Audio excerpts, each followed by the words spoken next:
Good morning, everybody. Welcome back to Skookum Sawmilling, our case tractor saga. Thanks for joining in this morning. Last video, we got the engine out and got it on the engine stand and removed some of the removed the clutch, flywheel, part of the front cover,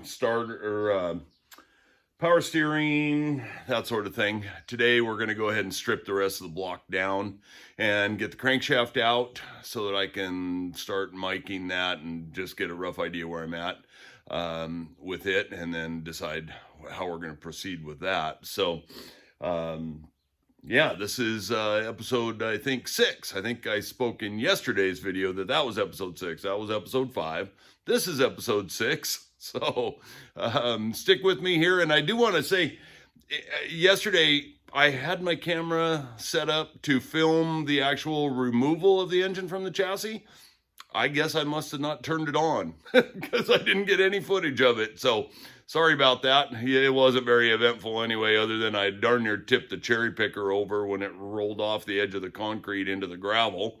So that was a little hairy. But anyway, we got it safely in and got it on the engine stand. And so yeah, so stick around. We're going to start tearing this block down. That's the next step. All right, I guess we'll get started by removing our lifting brackets here.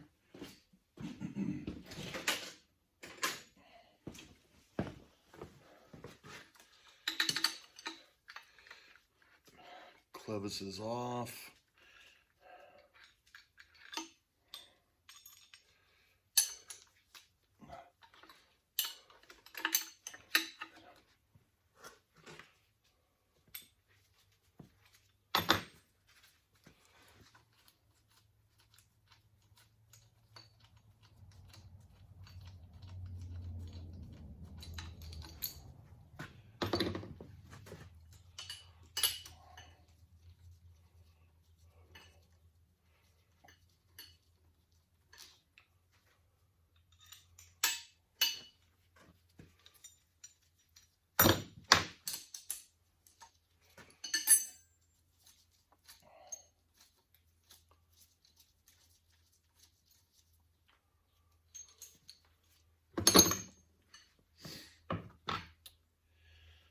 Okay, next thing, I guess I'll take this oil pump adapter off, get that off the block. So, 1/2 inch.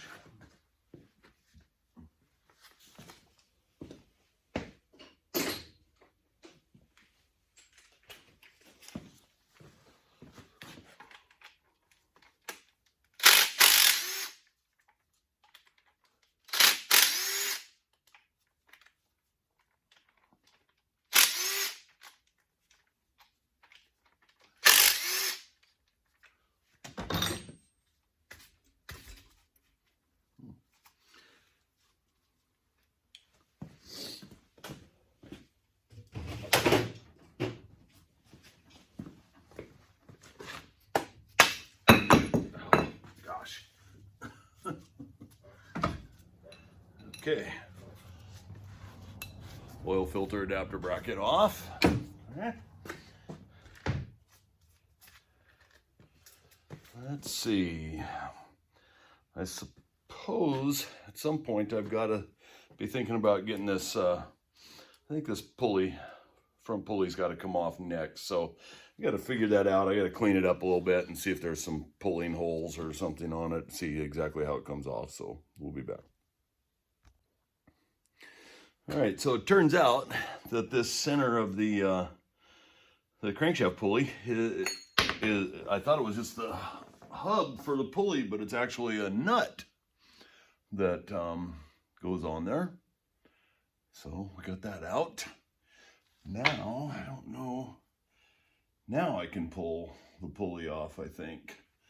I have to use a puller for that, so let's see what we can do here. Okay, see if it'll come off there. Feels like it's coming. Good deal. But I'll tell you, it is invaluable having parts breakdowns for these things. so you can go back there and take a look, because I almost started trying to pull this off over that nut. So that would have been disastrous. So anyway, got it off. I got a little bit of a wear mark in that from the oil seal. I think it'll probably be okay. I don't think we'll need to sleeve it or anything. So okay, so it looks like the next step is to remove the actual pump drive gear, because the cover, this front cover won't come off over that because it's got it back to the housing. So we'll remove, looks like we just remove this nut. Ooh. Well, that whole shaft tried to come out. I'm not sure that that's a good thing. I don't think I want to do that. So I just want to remove this. I'll try to hold it back while I take this off.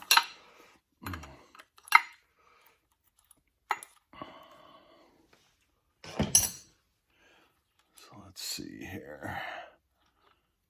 Okay, you take that, it says, and slide this. Oh, dang it.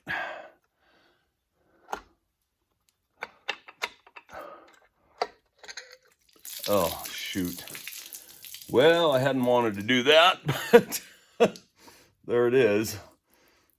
That's probably not necessarily a good thing. So we'll take a moment here to clean up and regroup ourselves. Okay, well, as I said, I didn't realize that whole shaft would come out of the, that's the injector drive shaft. I guess that's all right. It was going to come out sooner or later anyway. I guess now I might as well pull the injector pump off. So we'll work on that. Let's see.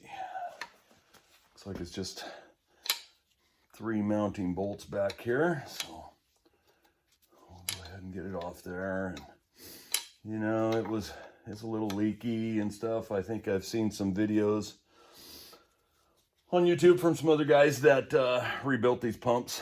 So I don't, hopefully it's not too bad. It'd be something I'd like to do. As I mentioned, I imagine when I go back together, I have replaced one injector already. I might as well replace the other 3. Not that I think there's anything wrong with the original ones, but you know, they're not horribly expensive.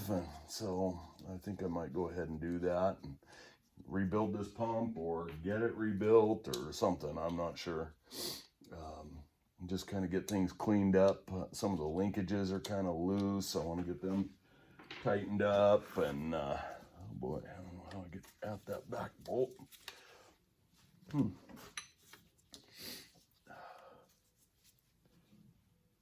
Well, shoot. Let's see.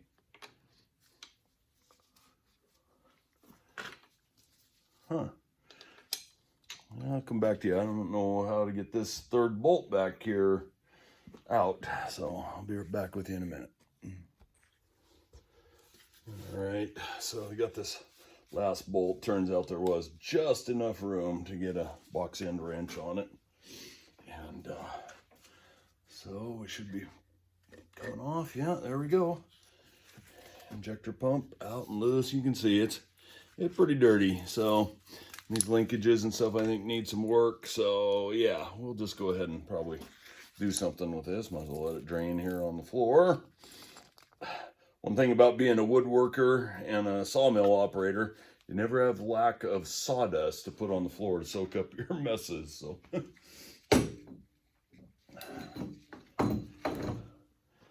okay, so now looks like I probably have to pull that idler gear out. It's got some got a fold over lock on it. Oh yeah, blue glove. So yeah, looks like it's got to come off next. So we'll unfold those fold over locks.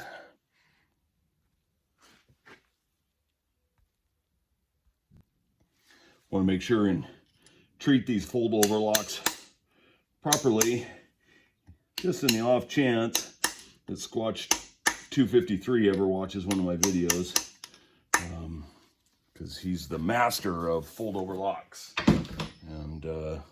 and rightly so. I mean, these things need to be treated properly and done properly. So anyway, so now let's see if we can get those bolts out.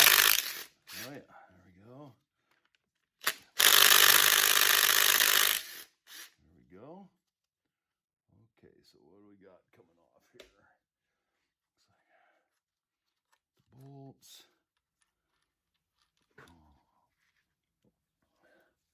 All right, got that off. Simple enough. Now, I hope that this gear, yeah, just slides right out. Okay. Got a, I don't know if you can see that or not, got a bronze bushing in there. Looks really good. Don't see any strange wear or anything. Yeah, everything looks good. One thing I've not seen on this is any sort of timing indicators. So I'll have some learning to do on the way back together with this thing. All right, I think that's all that needs to come off. I think we can get this front cover off now because the cam gear, yeah, it comes off over the cam gear, so we're good. I think we can get the rest of these bolts off. So we'll start with these internal ones. Oh, easy, piece of cake. Sorry for my reach here.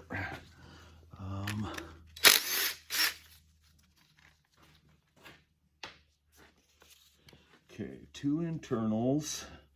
And we'll start on some of these external bolts.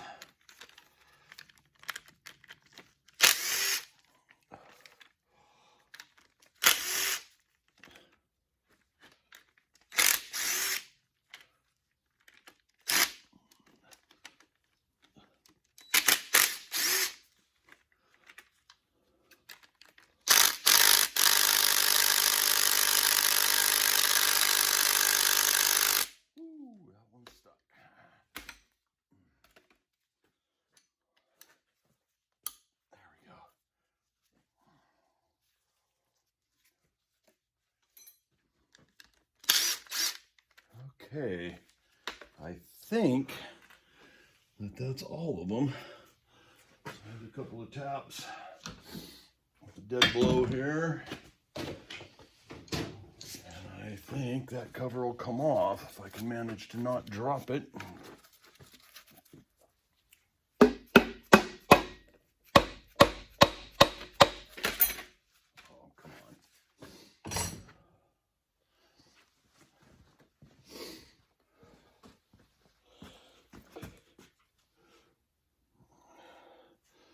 Make sure I'm not missing anything. Feels kind of solid.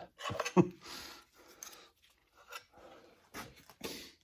bolts out here before I drop them and lose them. I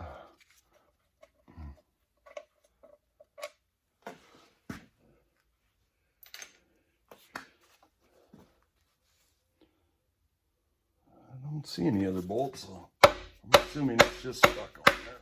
Yeah, I think it's coming now. Oop, I can't pound on that.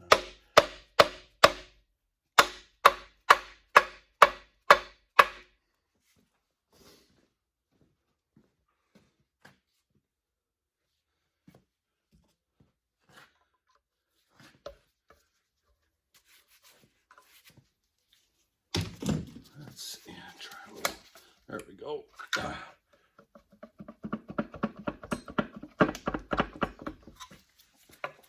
Oh, it must be a dowel or something.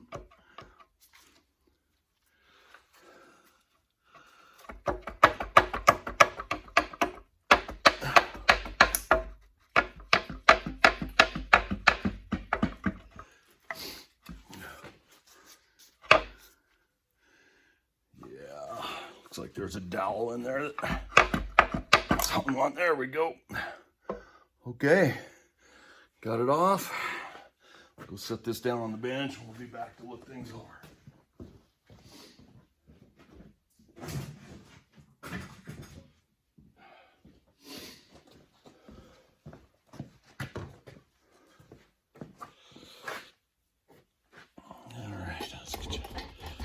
in here. Okay, well, things look pretty good. Looks like there's a shim that goes behind that.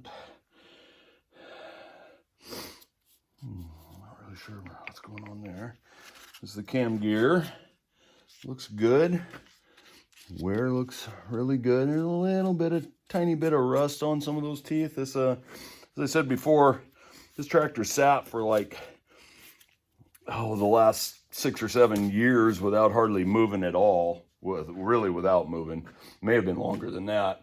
And even prior to that, it had hardly been used by the guy that I got it from. So, anyway, things look pretty good. Like I say, it looks like a little bit of condensation probably caused some rust on that cam gear. But the rest of them all look really good. So, yeah, so we'll clean things up a little bit here, and then it's time to flip it over.